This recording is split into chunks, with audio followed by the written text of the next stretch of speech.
இந்த விவசாயிகள் நாளைக்கு சென்னைக்கு வந்தாங்கன்னா, மெட்ராஸுக்கு வந்தாங்கன்னா, செயின்ட் ஜார்ஜ் கோட்டையை முற்றுகையிட்டா என்ன ஆகும்? இன்னைக்கு மாவட்டத்துக்கு ஒரு 5000 பேர் கிளம்புனா என்ன ஆகும்? அதெல்லாம் யோசிச்சு பார்க்கணும். இந்த அரசு அவர்கள் வெளியிட்டு இருக்கக்கூடிய இந்த அரசாணையை பரிசீலனைக்கணும். பரிசீலனைக்க கூட வேண்டாம், நீங்க மாத்தி தான் சொல்லி ஆகணும். நீங்க என்ன வாக்குறுதி கொடுத்தீங்களோ அந்த வாக்குறுதியை நீங்க காப்பாற்றணும். வாக்குறுதியை நீங்க காப்பாற்றணும். பொய் சொல்லிட்டீங்களா? இதுக்கு முன்னாடி வந்தவங்களா பொய் பேசுறாங்கன்னு சொன்னீங்களா? அப்ப நீங்களும் பொய் பேசுறீங்களா? நீங்களும் விவசாயிகளை ஏமாத்துறீங்களா? நீங்களும் விவசாயிகளை ஏமாத்துறீங்களே, அதுதான் கஷ்டமா இருக்கு.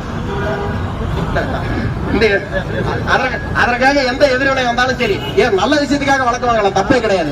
எந்த எதிர்வினை வந்தாலும் சரி தப்பு இல்ல.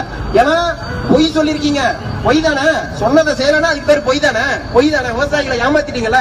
விவசாயிகளும் வாக்களிச்சுதான் நீங்க முதலமைச்சர் ஆயிருக்கீங்க, நீங்க ஆட்சிக்கு வந்திருக்கீங்க. அதெல்லாம் ஞாபகம் வச்சுக்கணும். நாங்க என்ன வாக்களிச்சது எதுக்காக? நீங்களாவது விவசாயிகளை காப்பாத்துவீங்க, நீங்களாவது விவசாயிகளுக்கு நல்லது செய்வீங்க அப்படின்னு நினைச்சுதான் வாக்களிச்சோம்.